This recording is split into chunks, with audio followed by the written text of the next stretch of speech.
It all started on an ordinary Tuesday afternoon. I had just moved into my new apartment, a small but cozy unit tucked away in the corner of the city. The place was charming, but it had one strange feature: an old, wooden bed frame that looked like it had been here for decades.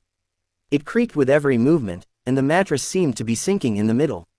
One night, as I was cleaning up my room after unpacking, I noticed something odd. The floor beneath the bed was not the usual hardwood, but a slightly uneven patch of the floorboards. I leaned down to inspect it, thinking maybe there was a loose board, and that's when I saw it, a faint crack, almost invisible, running along the edge of the floor. Intrigued, I pressed on the crack with my finger, and to my shock, the floorboard shifted. At first, I thought I had stumbled upon a trapdoor or a hidden compartment, something I could use for storage. But when I pried it open, I found myself staring down into an impossibly deep void, a space far too large to be part of my apartment's layout. The air coming up from below was cool and smelled like damp earth, like an ancient underground cave. I hesitated. It wasn't just a hole in the floor, it was an opening into something else. I could feel it. I couldn't resist. I grabbed a flashlight, tied a rope around my waist, and lowered myself into the dark, mysterious opening. As I descended, the walls of the shaft grew cooler and more damp. The sound of my breath echoed off the stone walls, and I began to wonder if I was making a huge mistake. But curiosity pushed me further, and after what felt like an eternity, I landed on solid ground. I was standing in a vast, subterranean cavern. The walls were carved with intricate symbols, some familiar, some completely foreign. There was a strange hum in the air, as if the place itself was alive. I could hear distant echoes, like whispers, drifting in from every direction. It wasn't just a cave, it was something far more deliberate, a structure built with purpose. And then I saw it. A massive archway, covered in vines and moss, led me into what could only be described as a forgotten city.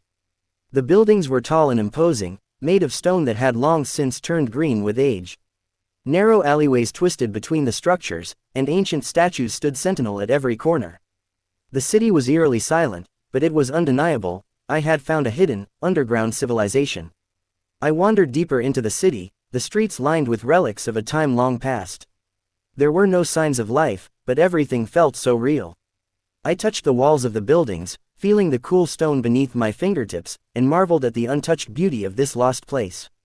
It was as if time had frozen here, waiting for someone to discover it. But as I ventured further, I began to sense something.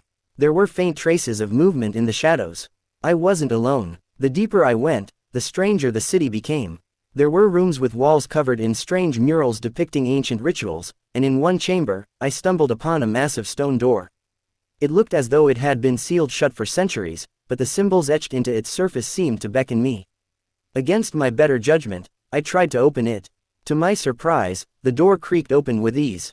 Inside was a massive underground library, rows upon rows of stone shelves filled with scrolls, books, and artifacts, all carefully preserved. The knowledge contained in these ancient texts was far beyond anything I could comprehend.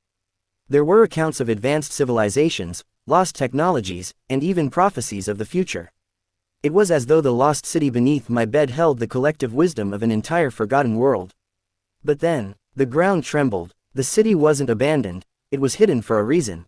As I explored the library, I uncovered a terrifying truth. This underground city had once been a thriving civilization, but it had fallen into ruin after a catastrophic event. The city had been sealed off to protect its secrets, and now, centuries later, it was waking up. The tremors grew stronger. The ancient city was coming to life, and I was at the center of it. I barely escaped the city in time, scrambling back up through the hole I had descended from. As I emerged back into my apartment, I slammed the floorboard shut, trying to make sense of what had just happened. The city, the knowledge, the mysterious presence, it was all too much. But one thing was clear: the lost city under my bed wasn't just a relic of the past. It was a living, breathing entity, and I had only just scratched the surface of its secrets. The question now was, would it come for me again? Weeks went by without incident. I sealed up the hole under my bed and lived in uneasy peace, but something had changed. I could feel it. The city wasn't gone. I began to dream of the city at night, its ancient streets and forgotten knowledge calling to me in my sleep. I knew that one day, I would return. The lost city was not done with me, and neither was I with it. It was just a matter of time before the mysteries of the city beneath my bed pulled me back once again.